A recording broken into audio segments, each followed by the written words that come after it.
There she is. So again, thank you to our sponsor, and I will stop the share and let Kate take over, and we'll let her introduce herself and go with the presentation.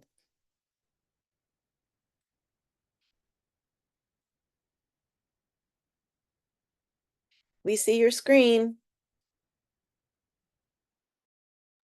I'm still on mute. Sorry, y'all.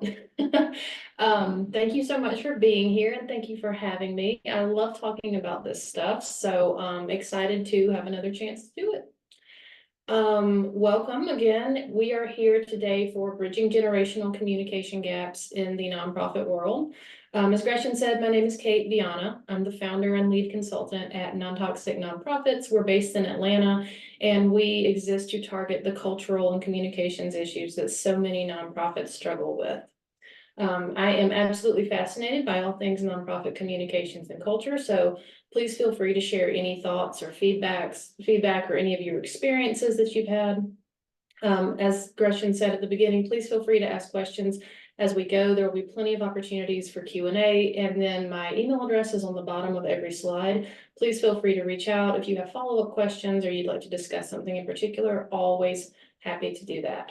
So let's go ahead and get into it. These are our learning objectives for today. First, we're going to examine the trends in each generation's communication style, preferences, and perceptions. Then uncover the most common sources of friction in multi-general communication and how to address them. Learn how to leverage the unique communication strengths of each generation to advance the mission and bring in more supporters.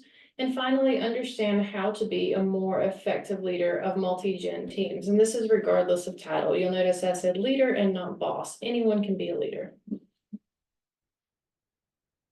So let's talk first about some strengths that are typically associated with each generation and what that means for your nonprofit. And before we even get into the first section, I want to say that this is not intended to stereotype or pigeonhole anyone. This is what research has said over and over and over. Show up typically, generally among this particular generation. So if you're an outlier, that's awesome. If you fit right in, that's awesome too. We're all learning together. All right, so we'll start with the silent generation. These folks are kind of on the they're on the way out of the workforce. I like to think of them as sort of the OG team players. When these folks came of age, there wasn't a lot of room for individualism as we know it today. The mid-20th century was a time of massive political upheaval, as we all know, an outright war, heavy social consequences for those whose sense of duty seemed to fall short.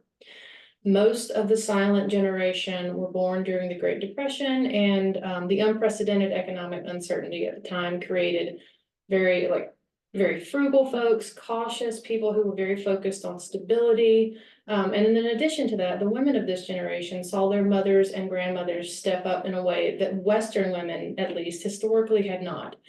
And that was how strong the spirit of teamwork was in that time. And those experiences forever colored their idea of their place in their family and in the world. And again, though the silent generation is heading out of the workforce these days, they are an absolutely excellent source of perspective, of loyal volunteers, and of planned giving opportunities. And I cannot figure out how to bring the chat back up. Here's the chat. There it is. Okay. And then we'll move on to the baby boomers. So while their parents were known for teamwork, the baby boomers are by far the most gifted interpersonally as a generation. Baby boomers saw firsthand the incredible value of cultivating strong relationships, and they took that knack for networking into the workplace, and millions of them were catapulted into extremely successful careers. Boomers know how to mingle, make small talk, work the phone, making them absolutely invaluable members of, for example, nonprofit development or PR teams.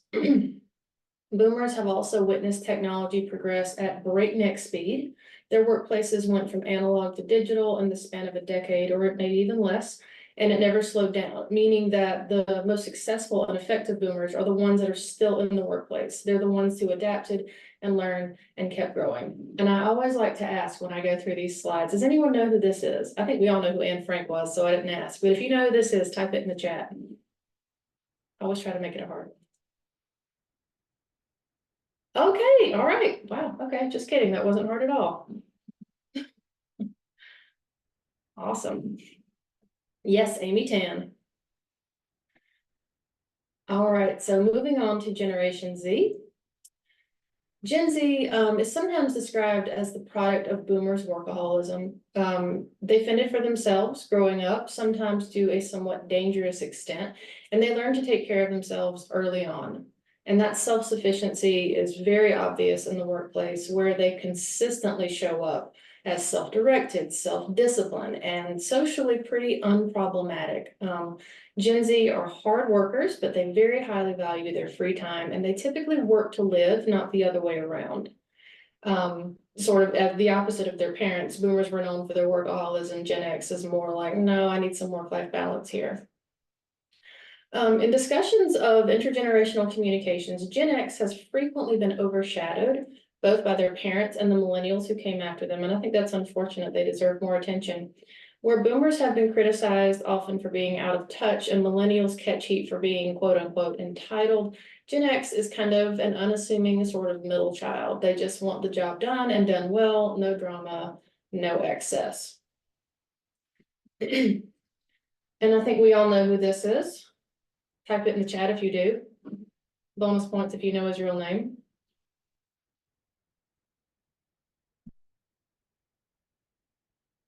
Yes. Oh, okay. Gretchen coming in with the third. All right.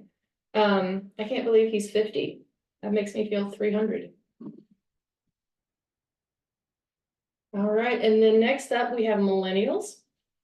Excuse me. Contrary to some stereotypes, millennials in general are actively searching for a role they can pour their heart into. The trouble often comes about with their expectations of being heard and heeded. This generation has more or less rejected the idea that taking the party line is best, and it's crucial for them to form their own opinions about the world and use unbiased information to do so. This is my generation, so this is 100% me. They don't see titles as titles or seniority as automatically bestowing some kind of authority or expertise. They expect their superiors to earn their respect just like anyone else. Millennials also very highly value diversity, fairness, and transparency at work. They typically will not stay at a job that stifles creativity or discourages questions, and they have no problem challenging a policy they disagree with or don't understand. So very independent, very creative, very strong sense of justice. And who is our famous millennial here? Does anyone recognize him?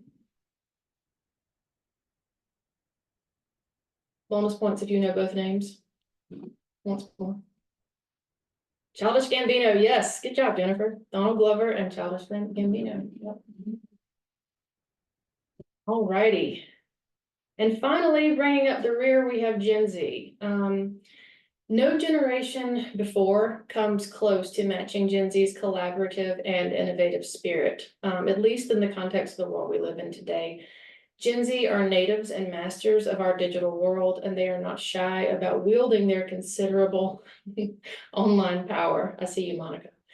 Like millennials, Gen Z has a strong innate sense of justice, and many of them are drawn to the nonprofit world for exactly that reason. They see it as a way to affect change. Gen Z sees themselves as individuals, yes, of course, but they also see themselves as part of a collective with a moral imperative to act on behalf of those who cannot. And that being said, though, Gen Z wants to do things their own way. You won't catch them in a cubicle 9 to 5. They want to work from wherever feels right, and they resist those hard and fast rules that are kind of part of the traditional workplace because they feel arbitrary. However you feel about them, Gen Z is the future of the nonprofit sector, and it is going to be fascinating to see how their fire lights it up. I'm really excited to see how the next 10 or 20 years play out with them in the workplace. And anyone know who this is? Famous Gen Zer.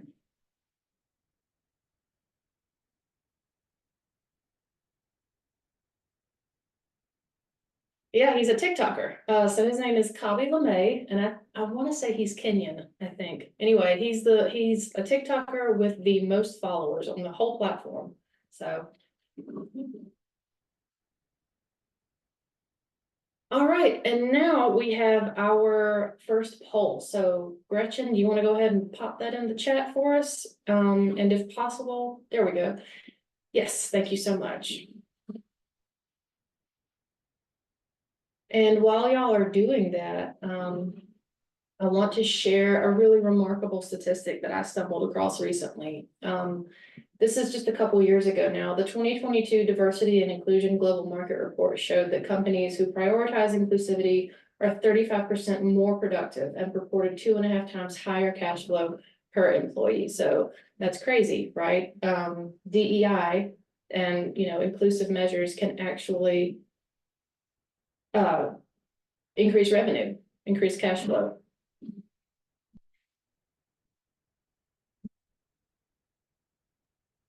We have about 75% vote. I'm going to keep it open for a few more seconds, and then I will share the results. Very interesting. We're up to 81%. Going to give that poll question about 5 more seconds. 3, 2, 1. Okay. That's very interesting. Yeah, it's not usually this this evenly spread. I see there's 14% is the lowest one, and that's still significant. Wow. Okay. Thank y'all for participating. And let's keep going. Are there any questions at this point? Feel free to raise your hand or pop your question into the chat if that's easier.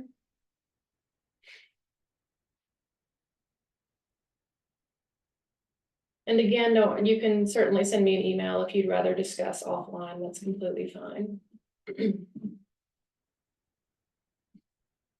All right, well, we will keep going, make sure we stay on track. Next, we're going to get into some common sources of friction between the generations. There are several that come up most often in my work. This is by no means an exhaustive list, but there are several that come up most often in my work with nonprofits. So together we're going to look at, and we're going to examine each source and kind of look at what it looks like in the workplace. Okay. So the first source of friction we have is stereotypes. And I don't have to tell anyone here, I'm sure, that stereotypes are harmful. But as we all know, ageist stereotypes, unfortunately, are pretty normalized in the American workplace. It's not common for people to be referred to as an old timer or a noob or a fossil even. I've heard that, which is horrible. But it's also well established that where ageist stereotypes are allowed to flourish, job satisfaction and engagement and commitment all decline. So, and we all know what the ageist stereotypes are. I just named a few of them. And to be honest, whether we admit it or not, we've all been guilty of stereotyping someone with an ageist stereotype. I certainly have. I have said, okay, boomer to my own mother. She didn't appreciate that. And that's not a good thing to do. The brain is wired to kind of lump quote unquote similar together as a way of quickly and efficiently producing an evaluation. And that can help sometimes. That can help us detect threats, and other pitfalls. But at work, we have to actively work against that, that tendency, that wiring that we all have. The trouble with stereotypes comes specifically when employees in a position to affect change allow stereotypes to be widely held. If leadership makes little or no effort to discredit this, they become part of the workplace. They become part of the culture. Those stereotypes in that culture are inherited by new employees over and over and over until one or more age groups have been all but eliminated from representation, or they've been very deeply marginalized. And why would they? Why would they stick around? Why would they do good work if their workplace reduces them to their age? And management, through their actions at least, is okay with it. Our second source of friction is management styles, differing management styles. And I think having discussed each generation's communication and leadership styles and strengths already, you can probably see for yourself how friction can feel almost inevitable, right? When it comes to managing across generations, we all feel so differently. For example, boomers may see Gen Z's preference for collaboration as disrespectful or presumptuous. And Gen Z may feel that they're part of the team, and of course their voice should be heard. It doesn't matter how young or how new they are. Or a millennial manager may interpret a Gen X as relatively quiet and independent style as lack of engagement, for example. And the fun part about all these different perspectives is that none of them are wrong and none of them are right. It's all a difference in perspective shaped by our different experiences and the lives that we've all lived. This is why communication is so critically important. We cannot assume that others share our perspectives or that our motives are obvious. They feel obvious to us, right? We're in our heads, they feel obvious. But if we do that, we will create or perpetuate tension and contribute to poor intergenerational relations in our workplace. Next up, we've got fear and distrust. So obviously, when these elements are in play in any communication, optimal results probably not going to happen, right? But when you're dealing with groups that already feel like they don't have much in common, the likelihood of a negative or unhelpful outcome is really amplified. And when it comes to intergenerational communication at work, fear and distrust can look like this. A millennial who excludes older colleagues from collaboration because they don't trust them to listen to new ideas. A Gen Xer who is resentful and assumes they'll get stuck with the lion's share of a project because they don't trust younger colleagues to step up. Or an older colleague who doesn't want to speak up during meetings because they're afraid they'll look incompetent or out of touch compared to younger colleagues. That's just a few examples. And as you can see, each instance of fear or distrust has negative consequences. And it's not only for the individual, but for his or her team members and for the organization, because the organization misses out on opportunities for collaboration, new ideas, and healthy work relationships. I read a really interesting statistic not too long ago. There's something called the Edelman Trust Barometer that I think is run every year, or maybe every other year. And it found in 2022 that Americans start at 60% of Americans start at distrust as like sort of their default setting. So if you have people already starting, 60% of people already starting out with distrust toward people, and then you add in these this intergenerational tension, I mean, you've got to take proactive steps to address it, right?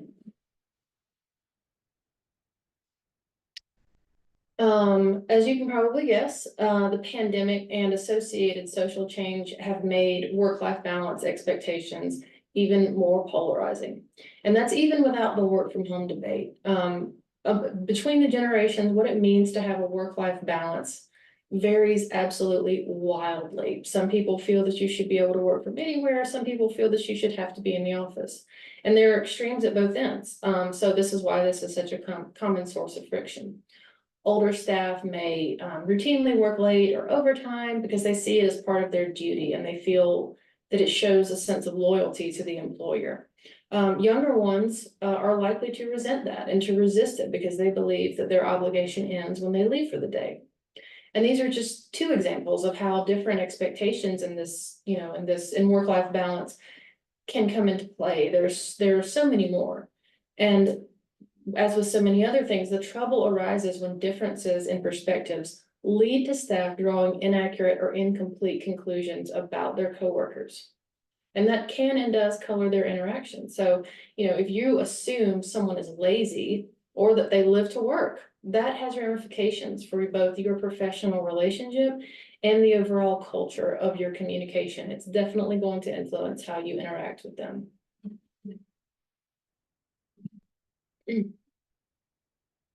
The fourth source of friction is lack of respect. A lack of respect between generations can manifest in virtually, innumerable ways, but some of the most common in my experience are tuning out certain colleagues when certain subjects are discussed, dismissing a colleague's preference for a form of communication, like if someone really prefers that you email them. They, and get annoyed when you constantly stop by their office or something like that. Treating senior colleagues with condescension when new tech or processes are introduced. Interrupting younger colleagues or making snide comments about their contributions with derogatory emphasis on their age. There are many, again. And this disrespect is painful to witness and to experience, but it is worth pointing out that research shows it is also directly correlated to negative workplace outcomes. A report published in the journal Organizational Dynamics called The Cost of Bad Behavior found that 78% of those on the receiving end of disrespect reported a decline in their commitment to the organization. 66% reported a decrease in job performance. And the most shocking one to me was that 38%, more than a third, claimed to have deliberately decreased their work quality as a result. So disrespect definitely costs you money.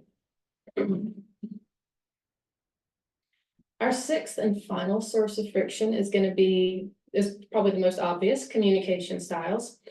And this by itself is complex enough for us to spend months discussing, but I think we're all pretty clear on how differently the generations communicate. We've all got grandparents, parents, nieces, nephews, children, what have you. But I always like to kind of illustrate this with, illustrate a small part of this point with okay. So everyone knows what okay means, right? But it depends on how you say it and where you say it and what accompanies the okay that, really is what throws a monkey wrench in. And you might see where I'm going with this. Before texting and before the internet, everything was before everything was so abbreviated and, fast paced, okay just meant okay. A question, if you have a question about what the speaker means, you can just ask because they're either right in front of you or they're on the phone or something like that. But today, of course, it's much more complex. Boomers and some Gen Xers are likely to read absolutely nothing into an uppercase okay. They see it as plain acknowledgement. They see the shortened form K as, pretty much the same, just slightly more informal. You add an exclamation point and they feel a little attacked. Spelling out OKAY feels unnecessary. Using all lowercase communicates laziness. So younger Gen Xers might throw in a smiley face or a thanks to communicate friendliness. So this is all very different from the way that millennials and Gen Z see okay. When a millennial or Gen Z sees okay, it feels downright aggressive. It feels hostile. It feels like the speaker is communicating anger or resentment. And the shortened form K feels like the nuclear option. So there are these two extremes where okay means nothing or it's a very neutral thing, and then another where it feels rude and hostile and aggressive. And this is just between the generations, this one simple 2-letter phrase that we all use every single day 100 times. And if this sounds completely insane to you, you're in really good company. It's just 2 letters. If okay can be so nuanced, imagine how much more so is the entire remaining world of intergenerational communication. It's crazy. Nicole, would you shoot me an email and I will send you the link to that article? All right, and with that, we are, I think, ready for our next poll. So, Gretchen, you want to pop that up for us? Here you go. Thank you. And again, I'll keep this open for a little bit shorter because after the first poll, people kind of get in the groove.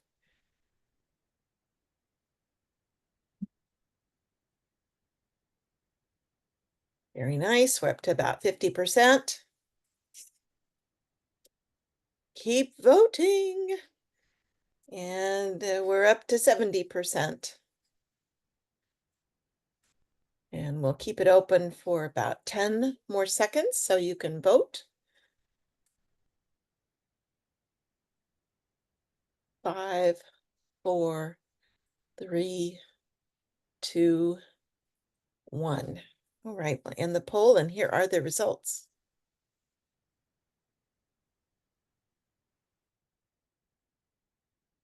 All right, great. Again, really nicely spread out. Well, I guess that's not good news, but that's interesting.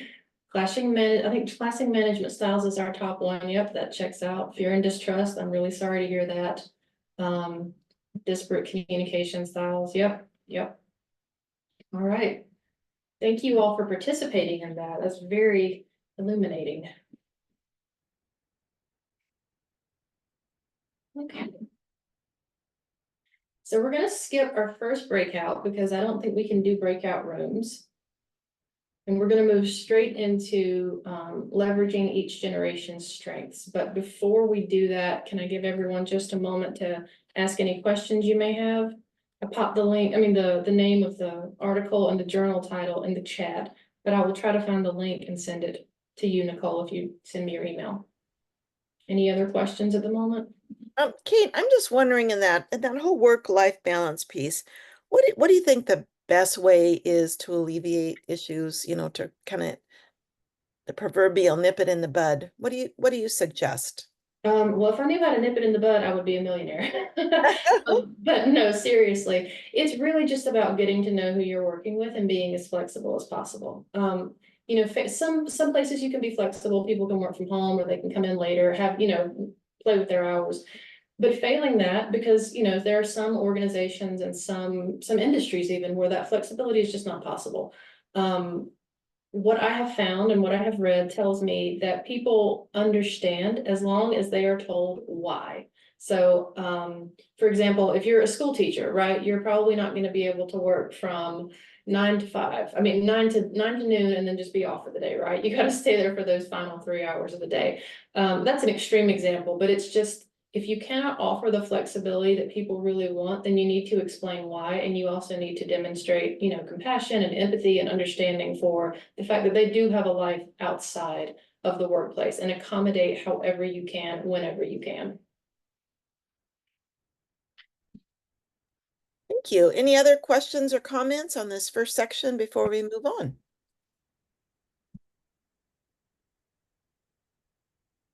I'll just add, I was thinking earlier, Kate, when you were describing the different generations, and I'm a boomer, but also someone who was over 65. I hate senior citizen. Do older adult is fine. I can Well, handle that. Senior citizen, it just makes my skin crawl. I hardly think 65 is a senior citizen. But okay. I know, and I know people that are like 80 that can run circles around me, so just pro Yeah, tip. no, I think that's also probably a good thing to keep in mind. It's part of describing people, right? And people hear that and they think, well, I don't feel old, I mean, and so, but it puts you in that classification before you've even really interacted with a person, so. But, all right, so let's move on. So 55 is considered senior, good Lord, okay, I'll be old before I know it. So now that we know a little about what each generation typically does well, we're going to talk about how you can make those strengths work for your nonprofit. So let's get started. So first up, we have know your teammates, and I mentioned this just a little bit just a moment ago. And I start this with a strong statement that I know is strong, but I believe it's true. If you cannot describe your immediate team members as individuals and name their strengths, you've set yourself up for failure. It's no different than trying to build a house with nothing but a warehouse full of random materials. If you don't know what you're working with, how can you even think about meeting your goals? And that's not to say that nonprofit leaders or, anyone should be intimately acquainted with staff. You don't have to be best friends. But it's your responsibility to know, for example, whether one employee hates Excel or has anxiety around phone calls or knows how to do video editing or whatever. I think it's in Alice in Wonderland where the cat says, if you don't know where you're going, anywhere will do. And that is a very dangerous approach to take in the nonprofit world because resources already tend to be spread very, very thin. You need to figure out where you're going and familiarize yourself with your human resources that you have to give yourself the best chance of success. Second, prioritize authenticity. As millennials and Gen Z age, I believe that authenticity will take a much more central role in our world and especially in nonprofit work. Younger workers are put off by business as usual that doesn't inspire or engage. So what worked with their parents will not work with them. Younger staff members don't want to, quote unquote, keep the peace. They want to disrupt because disruption can lead to positive change. The youngest Gen Zers were certainly old enough. I want to say they were 10 to 13 when the Arab Spring took place back in 2011, 2012. And that was massive. That was incredibly formative for them to see that disrupting can actually change the world. And so they want that. They want the disruption. They want authenticity at work because nothing else is worth their 40 hours a week. As leaders, it may be uncomfortable, but it is so important that we begin prioritizing and valuing, not just prioritizing, but valuing that authenticity. Authenticity can show up in a lot of different ways, but one of the most important ways is, for example, allowing staff to express respectfully, of course, how they really feel. Maybe they don't feel confident about a new initiative, or they think our fundraising event is a waste of money, and that is fine. That is completely fine. When people have space to share and debate, you get better solutions, better ideas, and happier staff. Adults, we hope, generally understand that they won't always get their way, but they're far more likely to get on board with a competing idea if they feel heard. Another word for this is psychological safety, when people feel that they're able to safely bring up, they're able to safely dissent or disagree, definitely is going to go a long way in helping them speak up and share differing ideas. Next, we have find meaningful space for everyone. This is an area in which I see pretty much all generations pull back somewhat out of self-consciousness or anxiety because they're having to step outside the comfort zone. And I think I'm guilty of this as too. I think over time we begin to see ourselves as, oh, I'm the social media guy, or I'm the social media girl. Or I'm the IT girl, or, whatever. And we don't feel welcome. We don't feel relevant in circumstances that don't call for our skills specifically.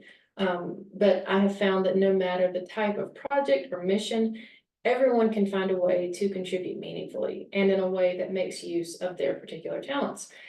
So don't pigeonhole or exclude anyone. You will miss out. You never know what people have to offer. Next, we have keep the lines open. And what do I mean by that? I mean that nonprofit leaders should never be closed to feedback or input. Whenever it's possible, open things for discussion. And as you might guess, again, there's resistance on both ends for this one. Older generations tend to think that young people think that their opinion, everyone needs to hear it, and everyone should be heard. And younger staff might see senior staff's viewpoint as tired and old-fashioned and think, these guys have had their turn, now it's our turn. But this is not so much about allowing debate as it is fostering a culture that prioritizes respectful communication.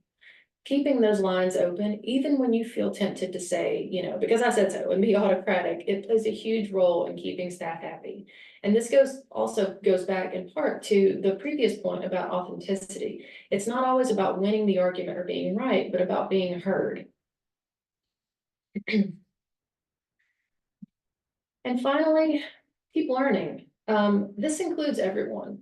Knowledge gaps among staff are not weaknesses, failures, or indicators of low value. They're opportunities for growth. I'll say that again for those in the back. Knowledge gaps among staff are not weaknesses, failures, or indicators of low value. They're opportunities for growth. It's your job as a leader to help them identify resources that will help them fill those gaps. When you identify a missing component, you've also identified a chance to acquire that component, however it makes the most sense for your organization. I mean, it's an opportunity to explore staff aptitudes, try out new skills, add a new team member, put some mentoring in place, lots of different options. And it can create space for intergenerational communication that improves or deepens staff relationships. All of these can breathe new life into your mission in unexpected ways. All right, and with that, we've got our next poll. And then we will move into some questions. I see we've got a couple questions. Great, here we go. I'm launching the third poll.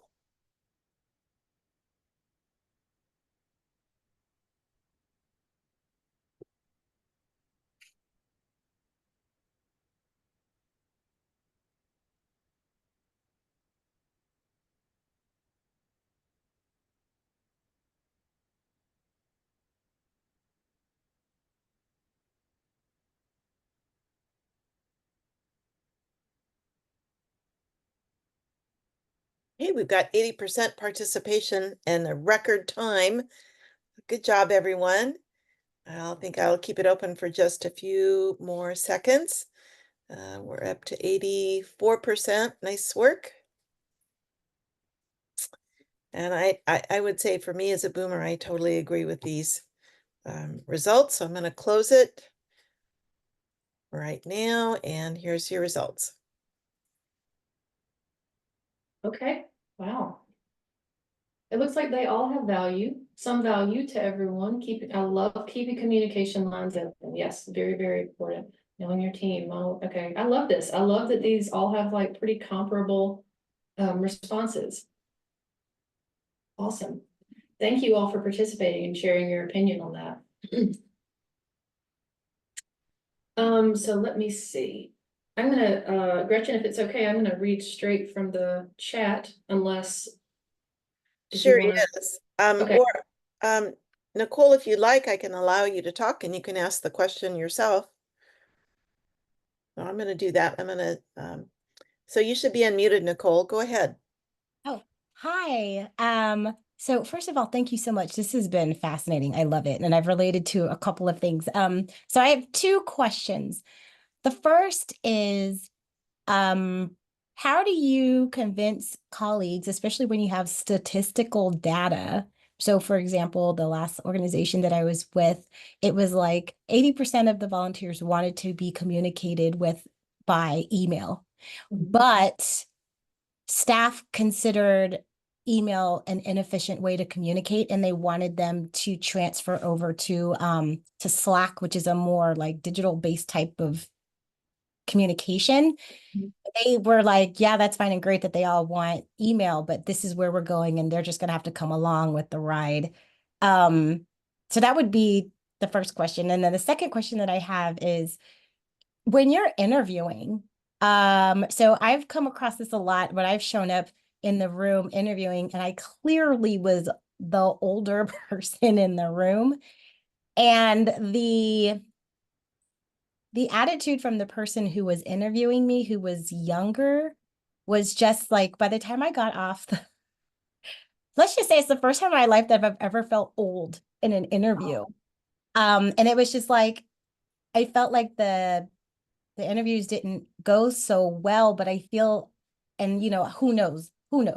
But when I got off, it was just like, this kid didn't think that I had too much to offer. They just felt like I was too old and they didn't want to be bothered. That was how I felt. Yeah. So those are the two questions. So for your first question about, getting volunteers on Slack versus email. I would say that is a very tricky situation to maneuver, and I'm sure you know that, because volunteers, of course, are unpaid labor, and a lot of them are doing it because, they love to do it, the mission means a lot to them, and you don't want to dampen that enthusiasm, right? You certainly don't want to drive anyone away or make them feel less like volunteering. However, if you say you've got data that backs up the fact like this is more efficient, better overall, whatever your data says, then I think that your first step is going to be to create some sort of announcement that you're going to be that you're going to be moving to Slack for all volunteers in X period of time. It could be 90 days, it could be a year, it could be whatever makes sense for your organization. And in that period of time, again, whether it's 90 days, 180, whatever, you put things in place to support the volunteers in making that move. That could be, providing a 30-minute Zoom call that is like a tutorial on Slack, or you could say, come by between the hours of noon and 2, and so will help you download Slack on your phone, that kind of thing. So you tell people, look, this is the direction we're moving because we have data that supports this. We understand your resistance. But here is how we're going to support you through the transition, and we're listening. Like we care what you have to say, but we also have to do what's best for our mission, right? That would be my suggestion. Because like I said at the beginning, people want to know why. You can express your preferences all day, but if someone who outranks you says, well, we're not doing it that way, then you kind of have to get on board, right? If you understand why, it 9 times out of 10 will help people make that transition, especially if you offer the added support that I mentioned. Yeah. And one other thing that we did actually do is like we let like the volunteer managers know statistically that their volunteers want to be heard from by email. So take them along the ride, but also just be aware, just to be aware that you might have to send an email every once in a while, just because that's where most of them are, but also to try to take them along. So thank you for that. Yeah, absolutely. And I want to answer your question about the job interview situation. I want everyone to remember that a job interview is a two-way street. Were I to have been in your shoes, I would have said, I'm not interested in working here anymore because this, the communication is disrespectful. And obviously from your description, it sounds like it was pretty openly ageist, and I wouldn't want to work there, because to me, what that says is that the leadership at this organization is doing or not doing, saying or not saying something that's making this individual think it's okay to speak to people that way. Hmm. The culture is not great. So Mm-hmm. walk away. Thank you. That's the nicest anyone's ever going to be to you, right? For at a job in the interview process. So if they're not nice then run. Thank you. Sure. I feel like we probably need to keep going because we are going to run out of time. So let's keep going. All right, so we're moving on to steering the intergenerational ship, and this is for leaders. And as I said at the beginning, a leader is not necessarily a boss or an executive director. It's just someone who has, the desire and the capacity to lead. And as leaders, again, whatever your title, we are the architects and the caretakers of our organization's cultures. And whether it is great or terrible, that's on us. That certainly goes for cultivating intergenerational harmony. So let's look at some ways in which leaders steer the ship. And this kind of ties into through the question we just answered for Nicole. So first off, what you allow is what will continue.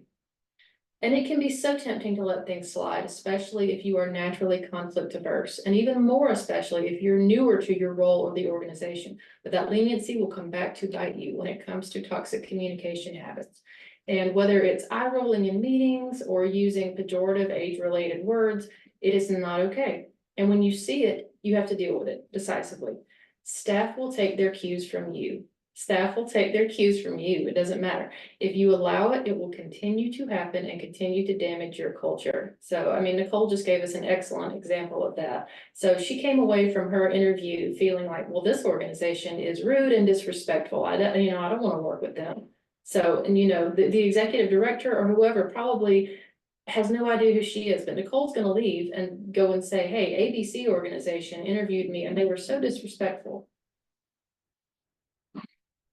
Next up, what you prioritize is what's going to take precedence. We've all known a manager whose priorities were confusing, and staff were not sure about what actually mattered. If you value your employees and you want them to stick around, make your priorities clear. Your priorities should be some variation of the mission, staff relationships, and organizational culture. I find it's helpful to phrase it as questions, like, does this advance the mission? Does this nurture staff relations? And making those clear will help staff not only make better decisions in their work, but it will also help them become more aware of everyday interactions. Next up, what you value is what your staff will value. Do you value truth tellers or yes men? Do you value being popular or being effective? Setting an example or making friends? Whatever it is, staff are going to follow suit, and eventually everyone will know the answer. If you're not comfortable with what they find out, it may be time to revisit your leadership style. Next up, what you say is what the organization says. So like it or not, as leaders, we are the de facto representatives of our organizations. And this is true for nonprofit and for-profit entities. Organizations don't hesitate to cut ties with staff who espouse harmful views, certainly, but more immediately, your own staff will sooner or later cut ties with you by leaving your organization for an organization better aligned with their values. If you present consistently as a leader for whom respect and honesty and fairness isn't important, you communicate that the organization doesn't hold those values either. And as we've already discussed, the younger generations are watching very closely. And finally, we have what you don't know about your team can hurt you.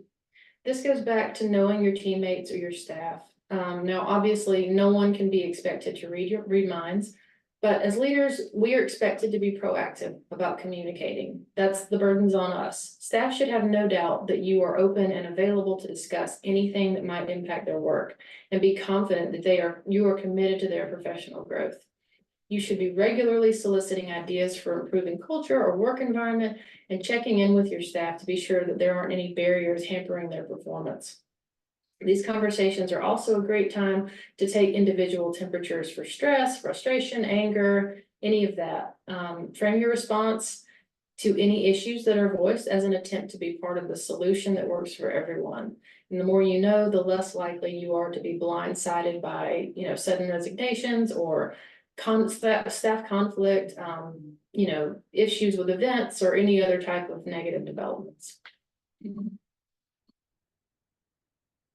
We're going to skip this questions and skip this breakout because we are running out of time. And we're going to go straight into what you can do right now. Everyone always wants some quick fixes. But there aren't any, unfortunately, there aren't any quick fixes for very deep-seated communications and cultural leaders, sadly. No amount of pizza parties or half days are going to do the trick. It's just true that building a strong, healthy culture with strong and healthy intergenerational communication takes time. There's trust to be built, and we all know that doesn't happen overnight. And the trust goes in many different ways. It goes between coworkers, it goes between staff and supervisor, it goes between team and team to executive director, and so on and so forth. There's lots of trust that has to be built, and there has to be consistent behavioral changes and meeting of behavioral standards consistently over time for that trust to be built. But that said, I mean, there are absolutely steps that you can take today, right now, that will put you on the right track. So here in our home stretch, I'm going to share 5 ways that you can begin to right your ship, heal your culture, and start dissolving any intergenerational tensions that are plaguing your organization. We keep coming back to this because it's so important. Get to know your staff or team. And here are some questions to help you get started. First, again, you need to know where you're going to determine the right way to get there. So look around. Have the right people been hired with the right skill sets? Are they underqualified or overqualified? Are they doing the right work? You can have, for example, an amazing graphic designer who's stuck editing Canva templates because someone thinks that the graphic designer is too old to be able to do, use InDesign or something like that. Or you may have an intake specialist, for example, that has amazing people skills and they've been stuck doing data entry all day or something like that. Don't wait for your staff to speak up about gaps in their knowledge if you have the means to identify it yourself. And don't wait for staff to speak up about things they can do that they're not currently doing. I once worked as a Marcom director at a nonprofit with incredibly siloed departments, and it made my job so hard because I never got face time with the population that we served. And in my case, I just decided to start shadowing program staff at our outreach events to learn more about what they did and get a chance to speak to patients myself. And this yielded a huge amount, not only of perspective, but also storytelling fodder. So you need to be aware, be aware for yourself and be aware from your staff of opportunities that exist to be taken advantage of and gaps that exist to be filled. Number 2, tailor your communication style. In my experience, nothing will shut down communication faster than insisting on a style someone is not comfortable with. Nicole, again, gave us a great example. Thanks, Nicole. As a leader, you have to facilitate an environment that is inclusive and accommodating, whatever that can look like. It can be a phone call, a Slack huddle, a text message, whatever it is. The objective is to meet your staff where they thrive. Now, in some cases, that's not practical and it's not sustainable, and we just saw an example of that. Consider the work environment. If your people are in the office, be mindful of preferences regarding drop-ins, water cooler gatherings, and so on. Pay attention to conversation levels and make sure no one is distracted or experiencing sensory overwhelm. If you're remote, allow your staff to set their own environment as much as possible. Productivity and good communication are more important than whether your team's icon is green, or your team's dot rather is green or yellow. Number 3, let go of the idea that you are the boss or that you have to win. One of my favorite quotes is, a boss has the title, a leader has the people. And, ask yourself, which are you? Are you leading? Are you bossing? Are you managing, coaching? And if you're not sure, you need to figure it out. Equally as important is whether you're consciously and deliberately building consensus. So this requires conversation and active listening on your part, as well as the emotional intelligence to know when to step in and when to let staff work things out for themselves. Number 4, walk the walk. And this is true for everyone, again, whether you're an actual boss by title or you're, just a leader of people. But everything you do and say as a leader is up for scrutiny by everyone, by staff and other stakeholders. Your words and actions should reflect your awareness that you want to be trusted, heeded, and respected, and that you want the same thing for everyone on your team. Those values should be reflected in your responses to others. There should be no tolerance of discriminatory or non-inclusive language. There should be no petty gossip, no bickering.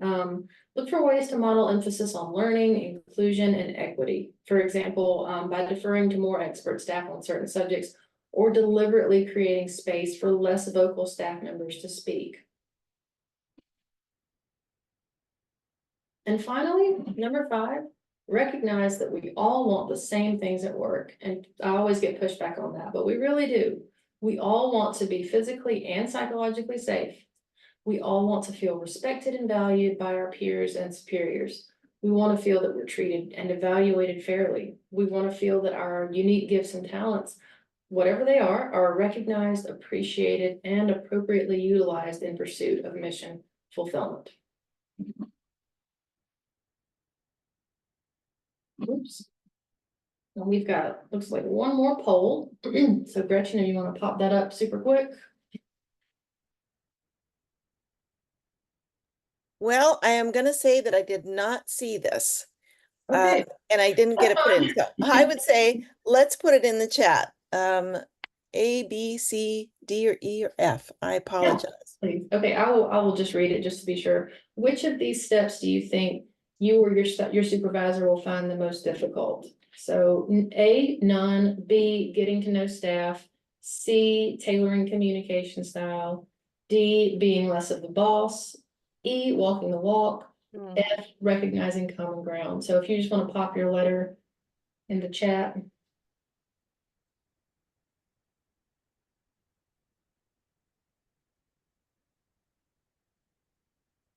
See lots of A's and D's.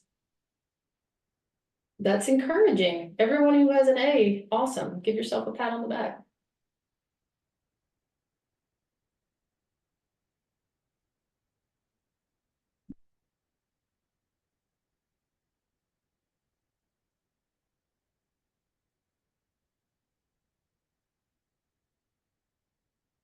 I see one F. That's interesting.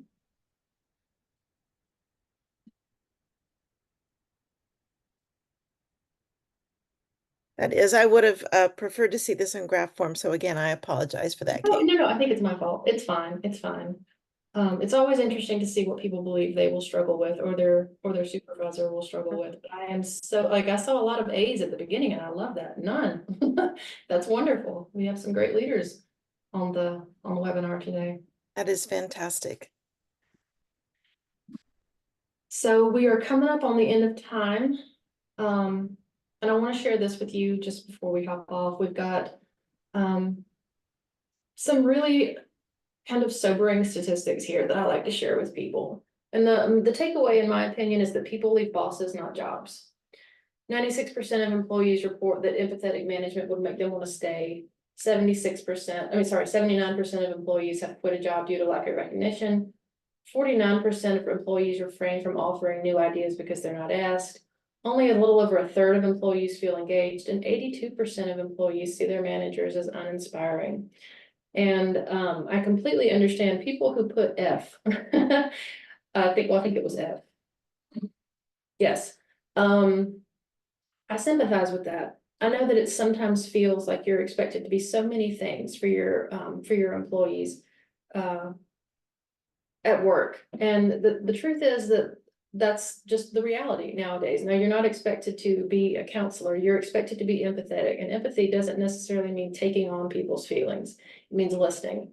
So I think if you were to take one thing away from today, I would say practice empathy. If you can practice empathy, if you can put yourself in people's shoes and try to imagine what their experience and their life is like, it will take you a very long way toward being a better leader of that person in particular.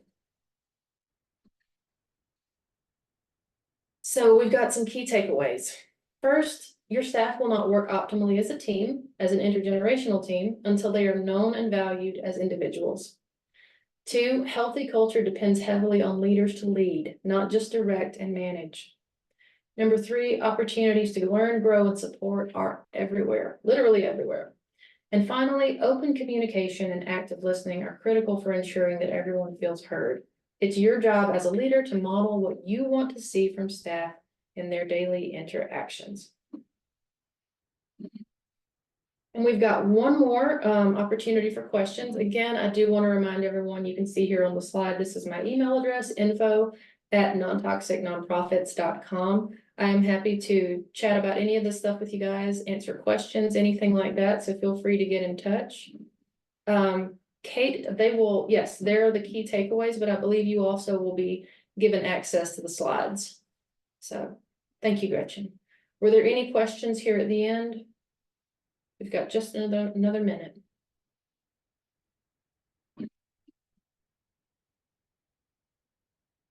Wonderful. Guys, thank you so much for being here. Again, feel free to get in touch anytime. Have a wonderful day and thank you for joining me. Thank you so much. We really appreciate the presentation. Just really fantastic information.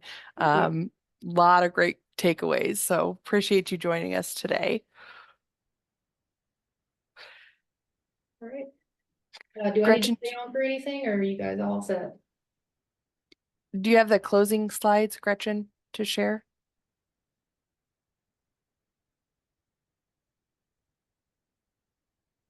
Well, just thank you everyone so much for joining us for the ALVE Academy today. Just another reminder that there will not be an ALVE Academy in October, but we hope to see you at the conference. And if you are not already a member of ALVE, we encourage you to join ALVE. Also, please take our ALVE Academy evaluation. We look through those informations to provide feedback and to better inform us for future ALVE Academies. So please take a chance to take that evaluation. And then if you have any questions, please reach out to us, connect with us on LinkedIn and Facebook. Visit us on our website, volunteeralive.org, and hope to see you at future ALVE Academies and ALVE activities. So thank you and have a wonderful rest of your day.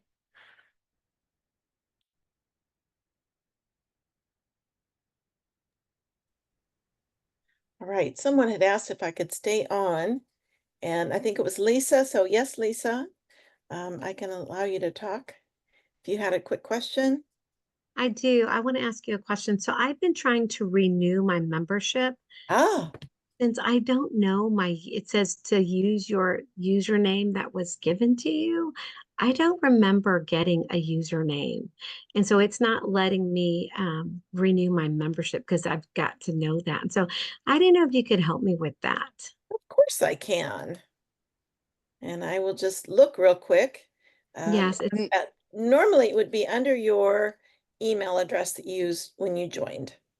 But sometimes people change it to something else and then or someone added it for them and didn't tell them that. yeah, see, I don't know it. And that's why I'm like, well, I wonder what it is. And I look back through emails and trying to find it.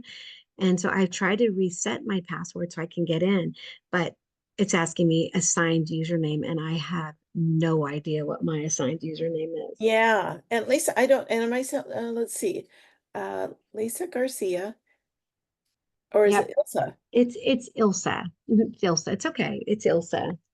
Thank you. Uh-huh. Older eyes. Okay, I see you here. And we're just going to go through this really quick. Yeah, it looks like your username Mhm. is It's Ilsa. It's Elsa. Well, I must have done that myself. Okay. ITSILSA. And I Okay. don't have access to your It's password, okay. but It's I okay. can, I got it from here. yeah, I just wanted to know what that was because I yeah, was like, well, because I tried everything and I was like, okay, I'm just going to stay on afterwards so I can get this paid because I was like, I just cannot remember what it was. yeah, that's what it is. ITSILSA, no I, apostrophe. I appreciate you. Thanks so much. And I enjoyed today's, Good. it was Me great. So too. thank you so much. Thank you Thank so you. much. I appreciate it. Thank You bet. you. Talk to you soon. Bye. Bye.